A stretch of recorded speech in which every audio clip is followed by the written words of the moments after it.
নমস্কার। আর আজকে কিন্তু একটা দুর্দান্ত লোকেশনে একটা বাড়ি দেখাবো। বাড়িটা মোটামুটি আমি যা দেখলাম বাড়িটা মোটামুটি পুরোনো বাড়ি আছে, কিন্তু যে লোকেশনটা হচ্ছে যে আমাদের যে 11 নম্বর রেলগেট আছে, মানে ডাকবাংলো মোড়ের পরে যে 11 নম্বর রেলগেট, সেই 11 নম্বর রেলগেট থেকে একদম ঢিলছোড়া দূরত্বে, মাত্র হয়তো 2 মিনিট লাগবে হেঁটে, মানে সান্ধ্য কলেজ বারাসাত ইভিনিং কলেজের থেকে মাত্র 1 থেকে 2 মিনিটের হাঁটা পথে এই বাড়িটা আছে। 2 কাঠা জায়গার উপর, ঠিক আছে। কার পার্কিং আপনি পেয়ে যাবেন।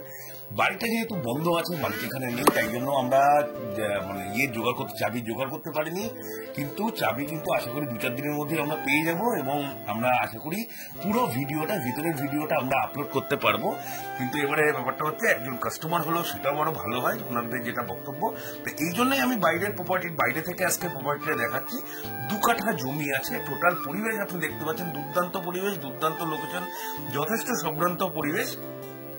আস্কিং প্রাইস আছে মালিক পক্ষ থেকে 50 lakhs, 50 লক্ষ টাকা, না মাত্র বলবো না, কিন্তু 2 কাঠা জমির দামই এখানে আপনারা যারা জানেন অন্তত 20, 22, 25 এই রেঞ্জের মধ্যেই কিন্তু দাম চলছে। আর যেহেতু চওড়া রাস্তা, চারিপাশে প্রমোটিং বিল্ডিং, আর কমিউনিকেশন যথেষ্ট ভালো। বারাসাত স্টেশনও আপনি পায়ে হেঁটে খুব বেশি হলে হয়তো 10 মিনিট লাগবে, এবং আপনি হৃদয়পুর স্টেশনে সামনাসামনি পেয়ে যাচ্ছেন, দুটোই পাচ্ছেন। আর সান্ধ্য কলেজ যেহেতু আপনি সামনে পাচ্ছেন, মানে 11 নম্বর রেলগেট যেহেতু আপনি সামনে পাচ্ছেন, যেহেতু বাসের কমিউনিকেশন আপনি যথেষ্ট ভালো পাচ্ছেন। ডাকবাংলো মোড় আপনার সামনে আছে, আপনার কলকাতা যাওয়ার জন্য বাস, অথবা দীঘা টিঘা সব জায়গার বাস, বাঁকুড়া, দুর্গাপুর সমস্ত জায়গার বাস কিন্তু আপনি ডাকবাংলা মোড় থেকে পেয়ে যাবেন। তার মানে কমিউনিকেশন দুর্দান্ত আছে, স্কুল, কলেজ, হাসপাতাল সমস্ত কিছু সামনে। 2 কাঠা জায়গা আছে। যারা এই লোকেশনের মধ্যে এরকম প্রপার্টি খুঁজছেন, অবশ্যই আমাদের চ্যানেলটাকে ফলো করবেন। তাহলে আজকের জন্য এইটুকুই রাখবো, আবার কালকে আশা করি দেখা হবে নতুন একটা প্রপার্টি নিয়ে।